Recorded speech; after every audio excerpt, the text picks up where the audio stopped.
Welcome to the Lakeland Stadium at Rowrah in Cumbria for round 2 of the British Minibikes Championships, featuring the FAM Mini GP UK Series, with prizes including entry to the FAM Junior World Series later in the year. To many of the top riders across the various classes will be featuring in our 2 shows that make up the highlights from this round.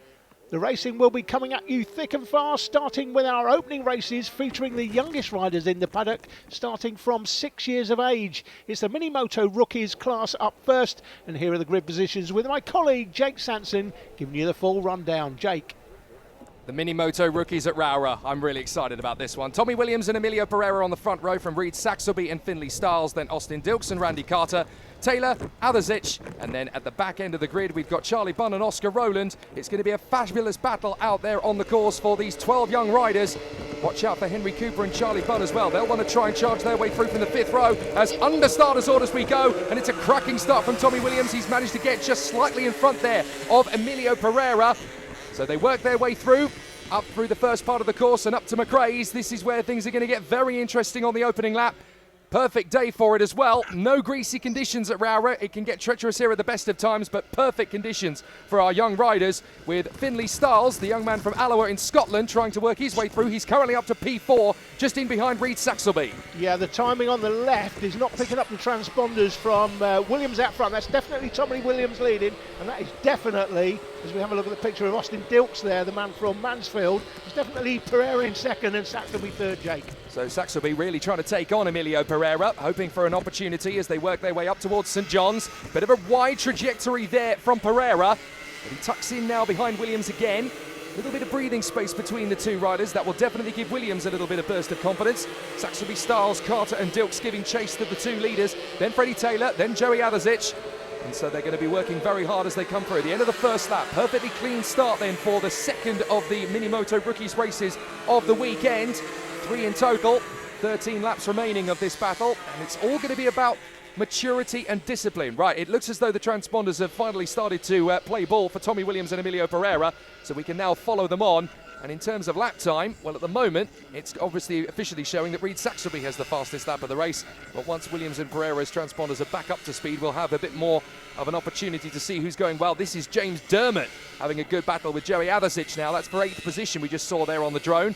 So great to see that there's good mixing it in the midfield as well as there is up at the front. It's not just about Pereira hunting down Williams, but the riders in the mid-pack have got to make a good showing as well. Yeah, and we've said before that this championship, there's no club racing in mini bike championships, basically. You don't have a club championship that you can go and learn your trade. You have to come and do it basically here on the British Championship stage. And of course, a lot of these riders have different levels of experience. If you have a look at Joey Adasic's picture there. And Adasic and Dermott are still having a terrific battle in the mid-pack, trying to work their way further up to the top 6, where Freddie Taylor and Randy Carter are having a very similar battle, just 3 seconds up the road from them. Now we're getting a bit of action as Emilio Pereira's got the tyres warmed up in the first couple of laps, and he's hunted down Tommy Williams. He's eaten up the advantage that Williams had over him.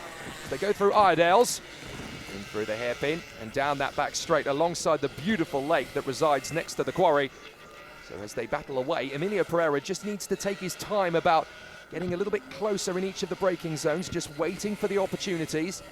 Out through the S's, and then once again, they'll fly in up towards this high point of the crest, out through the right-hander and up to the left at St John's. This is where a rider can get a little bit spicy on the inside line, but it's far too early doors for Pereira to commit to a move like that. Williams has just got to compose himself, look after the tyres, and not get phased by where Pereira might be. Yeah, it's worth pointing out as well, this says race 2 up on the top left of your screen. There was an initial sprint race yesterday, which was won by Tommy Williams. It's actually Reed Saxelby that was second in that one, with Pereira third, but at the moment, Saxelby and Pereira have switched positions. Nice little duel here for P6. This is Randy Carter, Freddie Taylor, Joey Adasic, Henry Cooper and James Dermott. So Dermott losing a little bit of ground, but he's got time and opportunity to get that back again. So he's obviously going to take full advantage of that the more he goes in. Now we're looking more further back now. This is Saxelby, still having his duel with Stiles, and Stiles actually is putting him under some pressure now. Yeah, this is the battle for third as they come down lakeside on the just to the left of the riders there. There's a beautiful lake. This is a stunning location here in the Lake District in the UK, if you know the area. Interesting configuration for Rowrah as well. If it was karting, that would have been a full hairpin into S's section, but they actually go further out because they need a little bit more of an open apex radius to give the riders a little bit more comfort on the end of that long straight. Yeah, it's not just these mini moto classes today, of course, it's the other bigger bikes as well.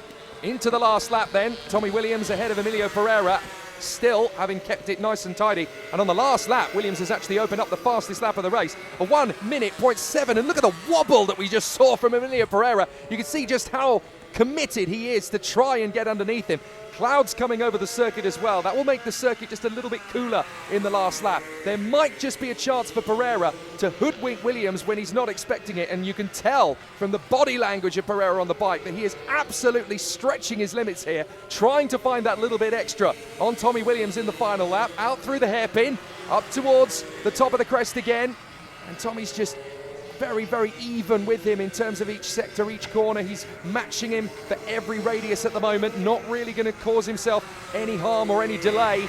So Pereira can throw everything he possibly can at Tommy Williams. He might run out of time. He's got one chance left into the hairpin. It's close. It's not quite close enough. He's given it everything he's got, but Tommy Williams has held him. Pereira in second place. Great duel between the two riders. More to come from them as well. And that was actually Emilio Pereira snatching the fastest lap on the final lap as well. A 1:0.3, 6/10 faster than Tommy Williams. Good run between Saxelby and Stiles. Saxelby manages to grab the final place on the rostrum ahead of Stiles. And then these two who have been dueling all the way through as well. Austin Dilks is just about going to have it in front of Randy Carter. There they are as they come across the line. And Joey Adasic, very commendable ride from Adasic. He's worked his way to 7th position after an amazing battle in the middle of that race. Freddie Taylor not able to get over and push him to that limit. Henry Cooper, 9th position, James Dermott in P10. But Tommy Williams and Emilio Pereira, that's a great battle, and there's more from them to come in the third race later on today here at Rowrah. Brilliant stuff. Nick two together here at Rowrah. No time to mess around. We combine seniors and juniors as we have the Mini GP 190s up next. A very competitive field of riders will battle away with each other then around this lakeside circuit. Marco Holt is going to be on the pole position for this one. Alongside him, it'll be the hard-charging Wilson Dilks, then Blake Wilson and Harrison Day, Travis Shaw and David Wilton from Izzy Carter, John Pitcher. Scott Dermott is going to be alongside Rupert White on the final row of the top 10. Tricky battles so far for Henry McCartney and Jensen Bishop. They find themselves down at the very back of the grid after some problems earlier on in the weekend. How much progress can they make? Let's race at Rowrah. Great start from Holt. Not a brilliant start from Wilson Dilks, I have to say. And that's going to be Wilson charging through in a second. Yeah, poor start there for Wilson Dilks. He seemed to get bogged down at the start. Holt came off the line like a scolded cat, and he's got the lead. And if you're Blake Wilson or Wilson Dilks, you don't want to see Marco Holt out front clearing off, because he's been quick all weekend and he's already starting to gap them. And once Marco Holt has a bit of space, he's very hard to pin down as well. So they work their way through the hairpin again at the top of the Stewart S's. Not the S's, of course, this weekend. It's the Stewart hairpin on this occasion. Work their way through the right and then up to St John's. Well, good work from Blake Wilson so far. He's at least keeping the race leader, Marco Holt, honest at the moment. Travis Shaw doing a fair job at the moment on the number 4 bike, just holding on to 4th position at the moment. And this is his local race, don't forget. He's only down the road from here, based in Barrow in Furness. So this is an opportunity for him to do well on his home turf. Yeah, he'll have done plenty of racing and practicing here, I'm sure. It's the battle further back there. There are groups of seniors. I think David Wilton is the leading senior at the moment. There are some senior riders in amongst the juniors in this class. But they definitely know how to give these guys the proper education. There's not many forms of motorsport where you have the juniors in with the seniors. In bikes, it's a little bit easier to organise these things and keep it nice and safe. But these guys are prepared and they are ready to ride at the absolute limit. Don't forget that on this circuit, in these Mini GP 190 bikes, you can get lap times in around 51, 52 seconds, battling away. That's a change for position, isn't it? That's Harrison Day having worked his way ahead now. Oh, off! Izzy Carter, that is. There you go. That's the confirmation. So easily done in sunny as well. You lean very far into the radius of the corner there, and unfortunately Izzy Carter collapses mid-apex. And that is very much done and dusted for her charge in this particular race battle. So it's all gone Very badly wrong for her down the inside. That's a very tricky move to negotiate in McRae's, but it has worked. And I think that was Pt1 Wilton, wasn't it, in the battle for the senior race? Yeah, could be. This is the battle for the lead though, Marco Holt. Now, Holt, Wilson, Blake Wilson that is, and then Wilson Dilks had a great battle at Teesside at round one, Jake, if you remember. Fantastic to see Izzy Carter, bike being pushed away by the marshal there in the background. She trudges away. She will not be happy with that, and neither will her 100,000 plus Instagram followers. Yeah, very unfortunate for Izzy Carter. She looks very dejected there, looking a bit like a Thunderbird's puppet with the strings cut, unfortunately.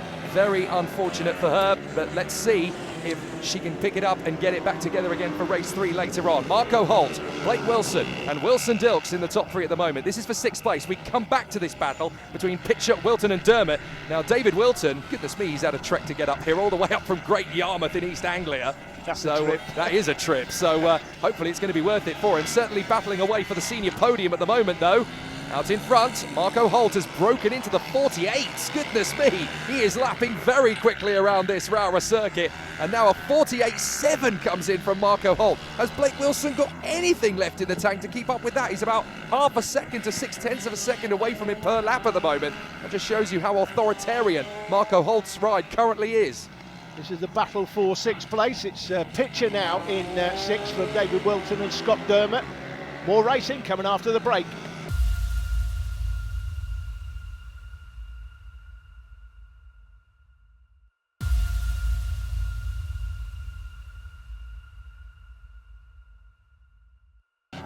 Two leading battles in one race at the moment. Marco Holt still trying to shake off the attentions of Blake Wilson, whilst John Pitcher is holding station ahead of David Wilton and Scott Dermot in the senior battle. For 3rd, Wilson Dilks has got a bit of space now on Harrison Day, who has completely checked out on Travis Shaw. Great work from Harrison Day in this one to really pick up the pieces after a difficult start. Got held up initially by Travis Shaw, but has definitely worked his way into a solid position now for P4. And in terms of lap times, Wilson Dilks is actually struggling to cope with the pressure of Harrison. So I think Day may even get a chance of a late podium charge here. But out in front, Marco Holt, he doesn't have a massive lead. It's 2.3 seconds. But on a circuit like this one, 2.3 is all you really need. We're looking now from the drone at the battle for 7th and 8th place. That's Wilton and Dermot. John Pitcher now getting away. That is Pitcher as he goes through the line. So he's got a comfortable lead here. In the, well, effectively the senior race, if you like, the 3 seniors, there they are. And it's a decent enough bit of daylight that he can really push himself into a good position out front. Now, here's Blake Wilson, really starting to get into his stride now. His lap times are improving. Just watch the confidence, look at the stance. Once the tyres are up to temperature and you can really start to figure out where you can lean in, where you can really pinch that throttle a little bit earlier in each corner. It's wonderful seeing these riders in full chat, really starting to open up the taps. He's keeping Marco Holt fairly honest compared to his other opponents out there. They've dropped a good 30 seconds back by comparison, so only Blake Wilson can really hang on in there with Marco Holt. It's wonderful to watch him as they go into the last lap, and he's looking really comfortable in his stride now, trying to hold on. And Marco Holt out in front has a decent lead, but all it takes is one mistake and this race changes like that. And we know from old that mistakes can happen even as late as the last lap. Yeah, this is a battle for 3rd and 4th. And talking about mistakes, if they crash in this championship, Jake, there are no dropped scores. You don't have a bad round during the year, as is the case in a lot of motorsport, and you can drop the worst score. If you crash, not only can you not drop your worst score, but you actually don't score any points. Well, no problems like that today for Marco Holt as he gets up the inside of Rupert White to put a lap on him right at the end of the race there. And fabulous run from Marco Holt as he rides perfectly ahead of Blake Wilson to the checkered flag. John Pitcher still looking good for the senior. Hang on a minute, that's Dermot.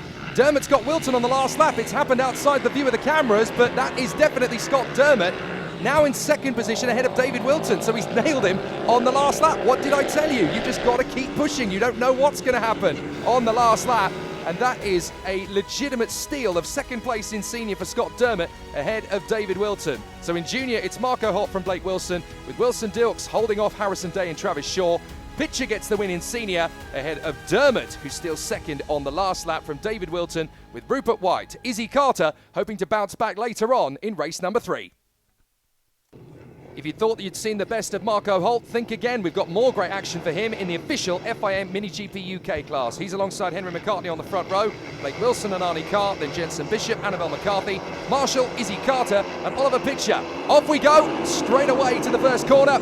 And is this going to be a hard charge for Marco Holt? Well, he's certainly going to have a bit more pressure from McCartney, working their way through the first couple of corners. And as they work their way up to the hairpin, already that is a move from Blake Wilson to get into second position. But can he hold it on the exit? He's just managed to hold Henry McCartney there as they come up to Iredale's. McCartney having another go for the inside, has to bail out of it. Oh, that was properly close in the hunt for second position on the first lap. And now Arnie Carr is looking like he's going to be threatening for third position. McCartney's going to have to watch his back as they work their way out of Stewart and up towards Sunny Bend they will go through St John's. Annabelle McCarthy doing a fair job in the first part of the race as well, working her way forward.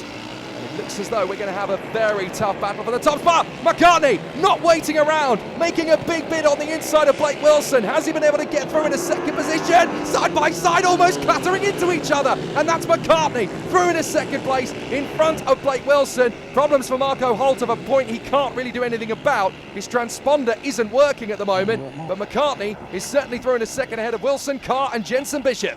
Yeah, we had this problem with Marco Holt's transponder in the first race. I'm assuming this is the same sort of bike.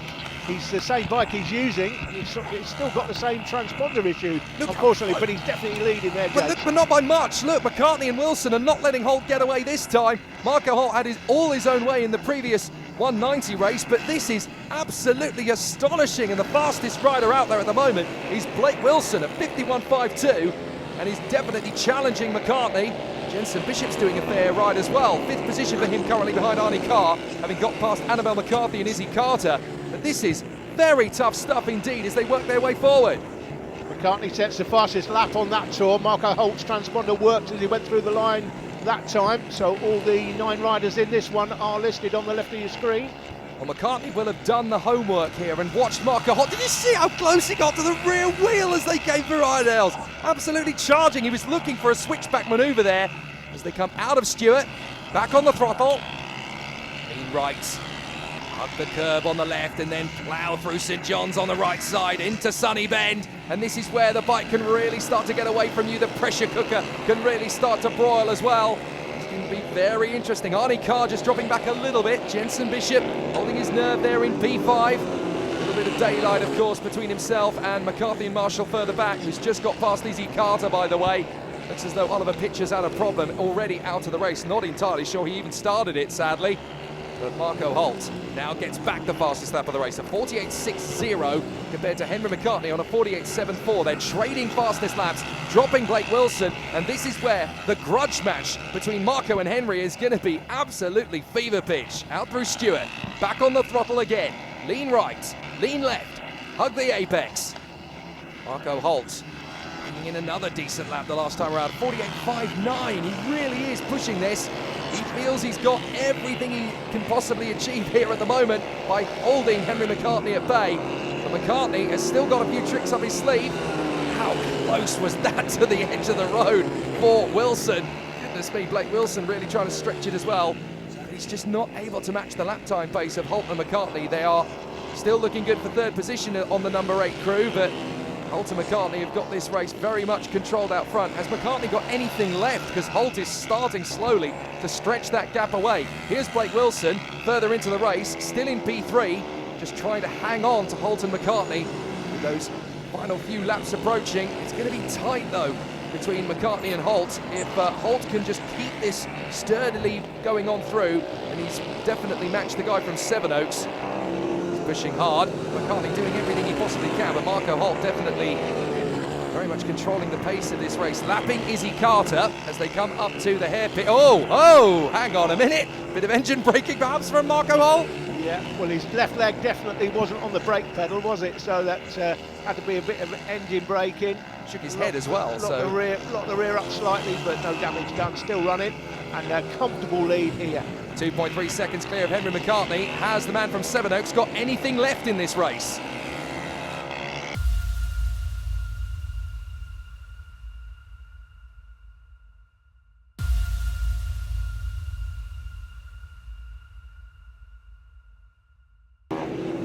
into the last lap goes Marco Holt. He's managed to pull a decent enough gap over Henry McCartney to be fairly comfortable. 3.9 will do quite nicely, but you can tell that Marco Holt is still pushing within his own limits and trying a few different things out. We saw him engine braking a short while ago and shaking his head. He obviously felt he got it wrong, but fortunately he's got enough of a cushion to not let it be too much of a panic. Yeah, comes down past Lakeside for the last time, comfortable victory. We've already seen him win in the earlier race, and here he is, he's going to repeat, and he'll be in more races coming up in the next programme as well. This is race 2 of 3 of the weekend. And of course, in the back of his mind, he's going to be very well aware that the first 2 riders in the standings of the FIM Mini GP UK title go on to the World Championships. That's what it means to Marco Holt to pick up a win in such a fashion as he has. Henry McCartney 4 seconds behind, unable really to keep up with him in the closing stages. Certainly gave him a great run in the initial part of the race though. Blake Wilson, another top 3 ride from him. He's definitely being very consistent over the course of the racing here. Arnie Carr doing his best to stay with him for as long as humanly possible. Jensen Bishop will secure P5 in front of Annabelle McCarthy and Sid Marshall. Izzy Carter finishing up in 8th position. Oliver Pitcher, as we saw earlier on, unable sadly to take the start. There's another chance for him in race 3, as there is for everybody else, but they're going to have to do something pretty special to harness Marco Holt, given the young rider's current unbeatable form here at Rowrah. Time for one of my favourite classes in the British Minibikes Championship now, the Ohvale 110 Cup. We always get very exciting battles and duels in the mid-pack in this particular squabble, as everybody is still very evenly matched at the birth point of their racing careers. Out in front, Max Robinson alongside Sebastian Gass, Leo Solio and Caden Herring, then Mason Federick and Cian Daly, Mason Hams, Leon Simpson, Austin Wilton and Jasper O'Neill White. Ella Musgrove and Harvey Saville, and then Thomas Med is 13th, sadly a non-start for Parker Cesari, so hopefully we'll see him out a little bit later on. Riders getting themselves ready for the start then. Watch as they get themselves into starter's position. Oh, tiny bit of a creep from Cian Daly, but under starter's orders we go. And it's a cracking launch up at the front end of the field. Robinson keeping himself nice and planted. Caden Herring and Leo Soliu getting decent starts as well. And as they work their way through the S's, everybody's still up on the pillion. And it's Gass in front of Robinson at the moment, so he's actually got the better of the 2 starts. As behind, that's Herring, and I think Leo Soliu went a little bit wide there. Manages to slot back in behind Cian Daly, who seems to have got away with that rogue start. As they battle away. Oh no, sorry, it's Leon Simpson that's there. Here comes Robinson, charging up the inside into Stewart. Not a lot that Sebastian Gass could do about that one. So Max Robinson, the young man from County Antrim, doing a fantastic job to work his way forward. Chasing them both down is the young lad from Suffolk, Caden Herring. He's got a bit of work to do though, because Gass made a good launch, and so too did Max Robinson. So it's definitely an interesting start of the race. Here comes Leon Simpson trying his luck to go for 3rd position. What did I tell you? Ohvale 110 always gives us great non-stop action from the get-go. It's going to be very tough to know which of the riders is going to be able to tame the beast that is the Rowrah circuit.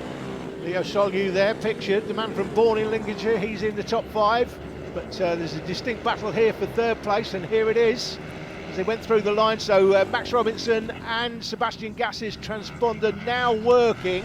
It didn't work as they went through the line at the start. We're having a few issues, I think, with the timing today. Anyway, it's Robinson from Gass, and then it was Herring, Soliu and Mason Frederick. It says Frederick in the timing screen we're looking at the moment. No timing on the left of the screen at the moment. It will come up MFRE, but I'm pretty sure it's Frederick, not Frederick. There you go. Yeah, somebody in live timing is clearly dyslexic, aren't they? Anyway, working their way further forward, Max Robinson and Sebastian Gass out in 1st position. Caden Herring, 3rd place, then Leo Soliu, Mason Federick. We've got a terrific scrap for 6th position. Simpson is in there with Hams, Daly, Saville and Wilton. They're absolutely going hammer and tongs all the way through. There is the battle for 6th position.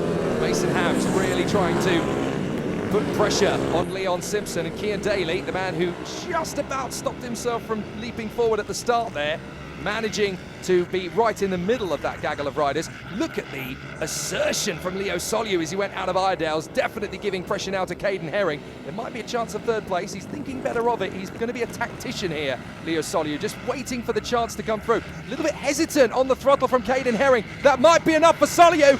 Oh, he had to think about it into St John's, didn't he? Just bailed out of it at the last. Yeah, think about it, nothing more. So we cover them on the drone. 1st, 2nd, 3rd, 4th, 5th in the picture now. This is the battle, and it's Caden Herring. Solyu's all over the back of Caden Herring's bike, really working hard to try and outfox him. I thought he had a move there on the inside line, and Caden Herring's having to do so much hard work just to stay focused. Fastest lap to Max Robinson on that lap, 54.367, and he is something like 7/10 of a second quicker than Gas in second place. And Max Robinson, if you're the other riders, is not the rider you want to see out front clearing off, because he is extremely quick, been quick all weekend, and they're in danger of losing the back of him here. Well, Caden Herring knows that he's got pressure from Leo Solyu, so he thinks, right, the only way I'm going to shake him off is if I go for second place and hustle Sebastian Gas. Here's Robinson, a ride of his own at the moment, just really enjoying himself out in the lead of the race. But now we've got Caden Herring upping the ante on Sebastian Gas. You're not riding fast enough. I've got Leo Solyu on my 6, and I do not want Bandits at 12 o'clock to be my race pace. Thank you very much. I'm going for it. Straight after Sebastian Gas, through the right, through the left. You can see the difference in the racing lines, the approach the different riders have taken there, just to try and find confidence as well as pace. Robinson, quick look over the left shoulder. No problem at the moment. He's got a decent gap. Caden Herring on that lap set, his fastest lap of the race so far. He's in the 54s, 54.8. Behind him, Leo Solyu with a 54.7. And Sebastian Gas in second, 55.4. He's going to have to get a hurry on, because these two behind him are going to be taking him sometime soon. They are quicker than him on track, but he's got track position at the moment. This all comes down to the urgency factor for Herring, because he knows he's got to get past Sebastian Gas before Solyu claims the position away from him. And now they've got traffic to deal with for the first time. This is where things are going to get edgy. Mason Frederick looking good there, Jake, as well. He's closing them in behind. See him on the, what is it, red or orange, sort of orangey red. There he is. You can see him from the drone, easily picked out. Oh, careful, you don't get pitched by the back marker. Riders going left, going right, going left, and this is a chance for Solyu. But Look watch for Frederick. He's going to dive out the inside and claim his position. Brilliant opportunism from Mason Frederick. He saw the gap, he went for it. Brilliant move. Brilliant piece of riding by Mason Frederick, and he's right in amongst it now. There he is. Orange red in his helmet and on the front of his bike, so you can easily pick him out, even from the drone. You can spot him. And just think, Solyu almost had third position there a couple of laps ago, and that just shows you how difficult it is to pitch your position when you're in the traffic, when you've got a slower rider in front of you, when you've got to pick your position, whether you go left, whether you go right, when do you make the move, when do you bail out of it? And Solyu now, you can see him, he's riding angry. He's angry with himself. He wants to get back on terms with Mason Frederick as soon as humanly possible. This is a great battle. Best race of the day so far, I would say, Jake. That's Gas still second from Herring, Frederick and Leo Solyu as they go through the line. That's the battle we're looking at. Max Robinson, by the way, he's cleared off 4.6 seconds up the road. He's basically in another postcode from everybody else now. This battle isn't even done yet. Herring still has a little bit more to show on Sebastian Gas. Meanwhile, the 6th position battle is up the ante. Cian Daly has worked his way forward. He's now up into 7th position. I think we've lost Mason Hams from that duel. He seems to have dropped to the back of the field. Unfortunate for Mason Hams. He was right up there in 7th at one point, in mixing it with Simpson, Daly and Saville. So I'm afraid it's not worked out in his favour at all. Check out these four. There's nothing in it. Here comes Frederick. He almost hammer blows up the inside into Sunny Bend there, but now he's got an opportunity into the final bend. He leans in, he commits. He's still got a little bit of pinch on the throttle coming off the turn. He's not quite got Caden Herring yet, but he's certainly all over the back of him. In through the chicane. Can he tighten up the trajectory? Decent path off the radius, up to McRae's. Well, he certainly means business today, doesn't he? Well, he was well behind, wasn't he, early in the race? He had a poor start, was well behind this group here in front of him, and he's got in amongst them, and he knows he's quicker than the guys in front. It's just a case of picking them off.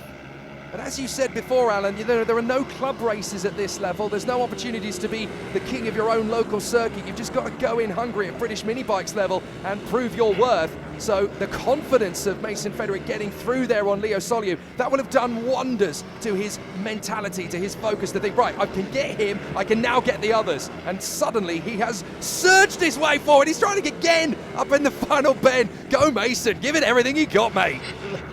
Looks up the inside of Caden Herring, just can't get it done at the moment. And you talked about Leo Solyu there, Jake. He's a quality rider, make no mistake, so Frederick will be happy with that. He comes down the inside. Oh, can't quite get it done. Just as well he got on the brakes when he did. That could easily have been front wheel into rear wheel, and that would have been both of them high-sided off the road at McRae's. They just about get away with that. Don't forget, if you do crash, no points. They cannot afford to crash in this championship. Well, if you crash, you're dropping all the points. There is a yellow flag in front of us, and who's that's gone down? Oh, That's Austin Wilton. What a shame. He was in the battle there with Daly, Simpson and Saville. So Austin Wilton unfortunately drops it at Stewart. And I have to say, full commendation there to Thomas Menn. He realised where he was as a slower rider, got well out of harm's way, did not cause an issue for the battlers in the second place race. So has been able to get well out of the way, be a sportsman about it. Meanwhile, Cian Daly, by the way, has managed to work his way up into 6th position past Simpson, as now the riders are taking on Ellen Mosgrove. Timing is everything. Is Fedric going to get a switcheroo here? Good work from Herring. Just about hanging on as he deals with Mosgrove. So too will Fedric. And it's going to be Soliu that runs out of time for the corner. So now it's Soliu that loses ground. Manages to get through, though, on Ellen Mosgrove on Lakeside. And as they come up to Stewart, Mason Fedric trying every trick in the book, but Caden Herring is no pushover. He wasn't born yesterday. Yeah, Fedric's going to take the position at some point. He's just trying to work out where that's going to be. And it amazes me that Sebastian Gass is still there in 2nd place, frankly. He's not as quick as the riders behind him, but they just can't get by. This time, finally, Fedric cracks the bottle open, gets into 3rd position. That'll do. Thank you very much, and good night, Mr. Herring. Very tough manoeuvre to pull off. It took him 3 or 4 goes, but Mason Fedric nails him in the final bend, and that'll be another big confidence booster. Right, Sebastian, on the gas. I'm coming for you. Battle for 2nd position incoming. I almost thought he was going to go for it straight into the brakes at Iredale's. That really would have been a mission and a half. Caden Herring is going to take advantage of that. There was a little bit of a hesitation. Fedric just manages to hold on in the braking zone and getting held up there by the slower rider. I think that's Mason Hams. So this is terrible news for Herring, because now he's in the clutches of Soliu. Yeah, I think Hams might have some sort of problem with the bike. He's obviously well off the pace now compared to his early pace. But yeah, that was good use of the traffic, as we're into the last lap with Robinson well ahead. What was it that Michael Caine always used to say? Use the difficulty. He was always really, really good at being able to challenge people to use the disadvantages they had to make it a strength. Max Robinson out in front, meanwhile, on the last lap. He's just dancing with the fairies on his own in the lead of this race. This is a perfectly happy countryside ride in Cumbria, isn't it? He's not really being challenged by anybody anymore. Yeah, comfortable victory this is going to be for Max Robinson, unless, of course, he chucks it off. And I think he's way too experienced for that. This is a battle for 2nd in set. It's getting pretty tricky for him now as well, because Gass is under massive pressure from Mason Fedric. Then they've got a slower rider to deal with as well. It's Jasper O'Neill-White. Fedric takes his time to make the manoeuvre, and he's got it! Brilliant work from Fedric. A little bit of a hold-up there from Jasper O'Neill-White was all that Sebastian Gass needed to come off the throttle, and Fedric has ridden around the outside of O'Neill-White for good measure. Robinson takes the dominant win, but Fedric snatches 2nd on the last lap. Is he happy about that? Well, he should be, Jake, because that is the ride of the day so far. Fantastic ride by Mason Fedric. Max Robinson takes the win, but Fedric goes from 5th to 2nd, working his way first past Leo Soliu, then Caden Herring, then Sebastian Gass on the last lap. Cian Daly best of the rest in P6, ahead of Leon Simpson and Harvey Saville, with Jasper O'Neill-White and Mason Hams rounding up the top 10. More to come here in Cumbria.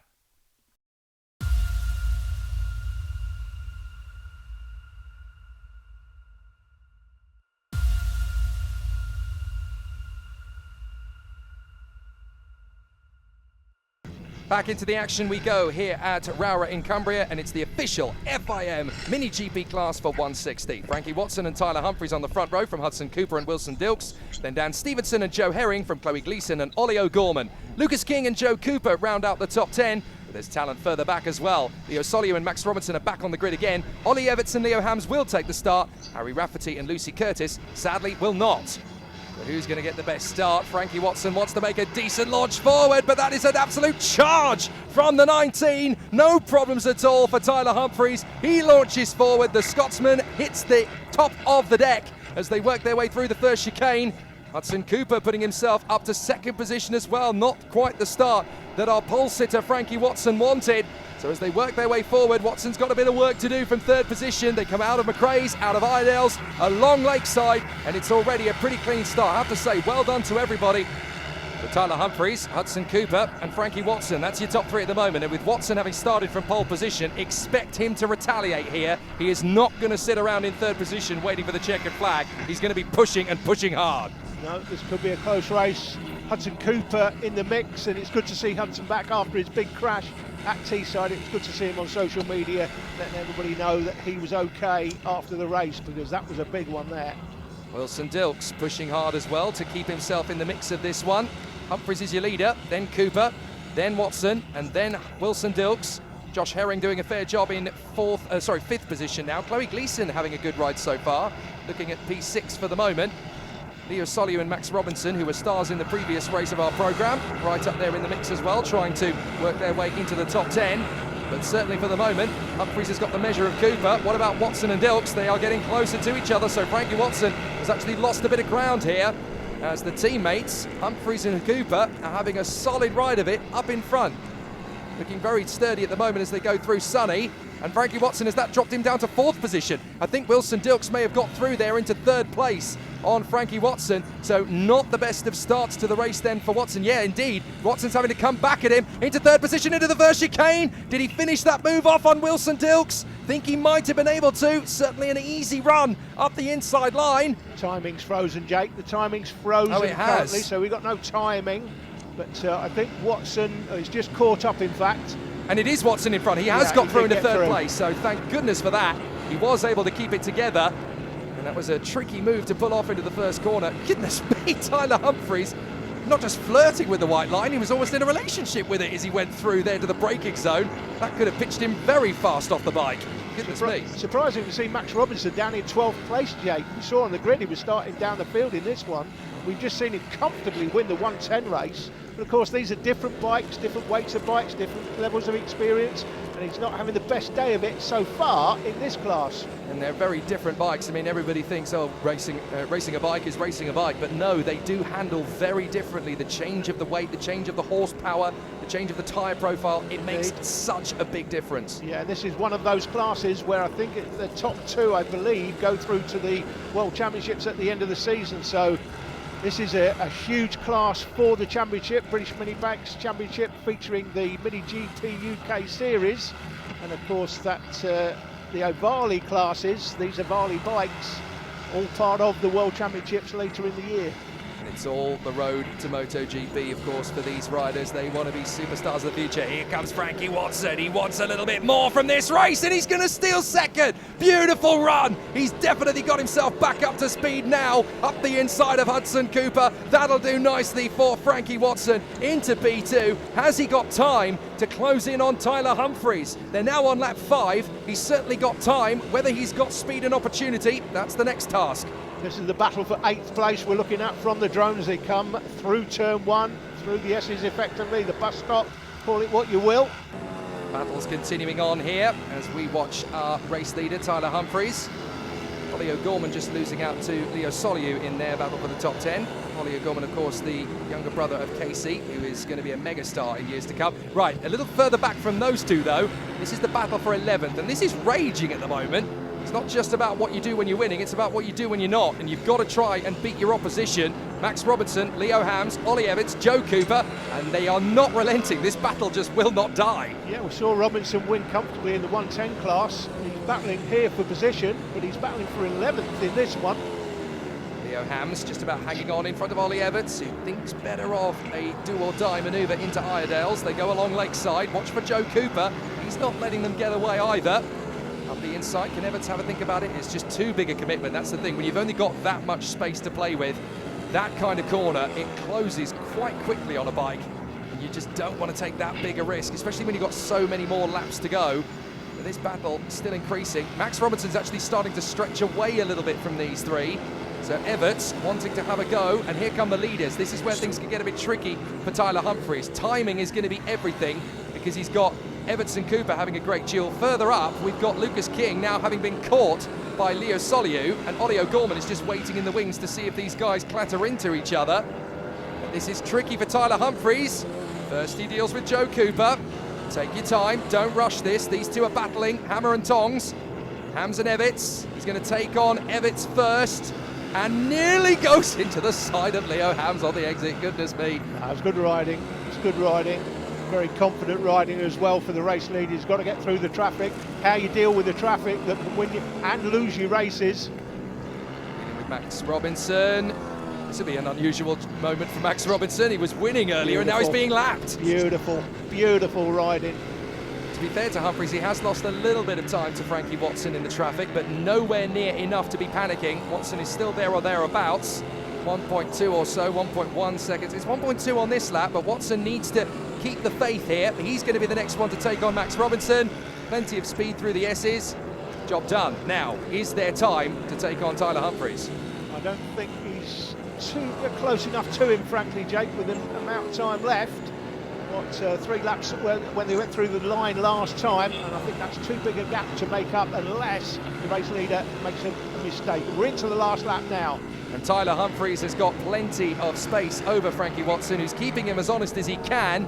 He's still about a second back, but when you're Tyler Humphries on this bike full of confidence around Rowrah, nothing's going to shake you off your course. He knows he's got the victory. Job done for Tyler Humphries in front of Frankie Watson. Hudson Cooper a few seconds back in 3rd place, but full of the joys of spring. Tyler Humphries in the winning position. This battle's still going all the way to the death outside the top 10 as Cooper slices and dices to the line. Can he hold it for 12th position? It's Leo Hams who gets it in the end from Cooper and Evitts. Very nice riding all the way to the finish line. A victory for Tyler Humphries in front of Frankie Watson, with Hudson Cooper in 3rd place, 11 seconds back. Wilson Dilks ahead of Joshua Herring, and then Dan Stevenson, Chloe Gleeson in 7th from Lucas King, and then Leo Soliu and Ollie O'Gorman finishing up in the top 10. Tyler Humphries full of confidence. Can he do it again in race 3 later? Time for the 160s here at Rowrah in Cumbria. Arnie Carr on the pole from Frankie Watson, then Tyler Humphries and Hudson Cooper, Dan Stevenson and Bradley Curtis, Travis Shaw, Taylor Tomlinson, Archie Hooper and Ollie O'Gorman rounding out a very competitive top 10 actually here. Outside the top 10, Harrison Quincy and Thomas Bond, then Isabel Wingate and Parker Jazari, Harry Rafferty, Josh Herring, Joe Cooper and Wilson Dilks. This should be plenty of excitement for our 160s. Is this going to be a hard charge forward for the pole setter Arnie Carr? He's not got the best start. He's actually going to drop back into 3rd position off the line. So a very tricky launch here at Rowrah as the riders make their way through the chicane and up towards McRae's for the first time. Arnie Carr immediately trying to get back into 2nd place, and he's done it. So he's right back on the horse. Well, looking at the grid positions there, it looks to me like the riders were out of position. I'm sure that... Arnie Carr, sorry to cut you off there, Alan, but he had to try again for the inside of the hairpin and almost ended off clattering into his opponent. Yeah, it was showing the 14 bike of Frankie Watson on P2, but I'm sure he was on the 2nd row, so I'm not sure what's happened to where they started. But anyway, we're into the race now. And so this is where things are going to get pretty spicy for the leader. Cooper trying to work his way further forward as he's battling away with the man who was on pole position, Arnie Carr. And they are giving chase to our race leader up front, having a wonderful ride of it in the lead, with Cooper and Watson down in 4th position by the look of it. So Arnie Carr is there in 3rd. Your leader is still Humphries. Not anymore for Arnie Carr in 3rd position. He gets back on the inside of Hudson Cooper, and they're racing side by side down to Iredale's. Can Carr strengthen his position in 2nd this time? He's gone for the switcheroo, Hudson Cooper. He might be able to out-accelerate him down Lakeside. Arnie Carr doing his best to outfox him to the braking zone. Chops across Hudson Cooper. Arnie Carr up to 2nd position. Tyler Humphries is still your race leader. His transponder's going to come back into position any moment now. But it's Humphries from Cooper, Carr, Watson, Stevenson and Bradley Curtis. Not sure what the problem is with transponders on the bikes this weekend, but they're having problems, it seems, in every race. But it is definitely... the man out front is Tyler Humphries. He's well clear. He's just gone through the line in our timing. He's showing as last, but the timekeeper, I'm sure, will put him up to 1st place in due course. Watson thought he had a decent run there on Hudson Cooper in the final bend and nearly went for it. Decided again to just take a little bit of an extra corner or two to get the move done. Humphries back into the lead on our timing screen, so there goes the confusion. Carr in 2nd, Cooper in 3rd, and here comes Frankie Watson. A little bit faster, off the throttle, on the way down Lakeside into Stewart, leaning the bike in, hoping for a decent trajectory through. just can't quite find the space. Hudson Cooper placing his bike in all the right places. Frankie Watson's going to need to do something a bit daring to get himself back into third position here. Again, Cooper just holds him. Oh, Frankie Watson having to keep his elbows very proud there off the exit. Thought he was going to catch a bit of curb and lose the trajectory, but he manages to keep it together and is still hustling Hudson Cooper. Meanwhile, we've got Wilson Dilks, Dan Stevenson and co having a very interesting run of it. Big battles going on further back. That's a choppy move on the inside of Hudson Cooper. That's Wilson Dilks making an impression, but again, having to be a little bit hesitant under the brakes. And these two going wheel to wheel as they run through. So Humphries is now your leader, then Carr, then Wilson Dilks challenging Hudson Cooper. Can he make it through and finish the job? He does, with Frankie Watson and Dan Stevenson giving chase. But Wilson Dilks, that was some heroics to get into P3. Good four-bike battle here. I think this is the main battle on the track now. The leader's checked out and Arnie Carr has gapped these chasing behind. Ooh, look at a run wide there from Wilson Dilks as in third position. He challenges and that's back up the inside from Stevenson. Stevenson gets the run there on Frankie Watson. That puts him up into fifth position on his very retro liveried bike of his in fifth position. Looks very cool and very old school. A little bit further back, we've got battles aplenty as well. I think that's Shaw versus Quincy, as very nearly Dan Stevenson got the run there on Hudson Cooper. Further into the race, and it's going to be a victory for Tyler Humphries. He's absolutely extended this advantage. No major concerns for him up front. He comes out of the final turn, and it's not the first time today for Tyler Humphries to cruise home in the winner's position. Arnie Carr will come home in second position. That is the 12 of Archie Hooper, coming home in 11th place, having been lapped. Arnie Carr, solid ride in second position, and it's Wilson Dilks that charges to third in front of Cooper, Stevenson and Frankie Watson. Bradley Curtis P7 in front of Travis Shaw, with Harrison Quincy and Ollie O'Gorman rounding out the top 10. We've had plenty of excitement and drama in race 2 of our individual classes here at Rowrah, and that will bring us to the end of this part of the programme. Yeah, that's all we've got time for here in part 1. Join us for the final races of the weekend in part 2 coming soon.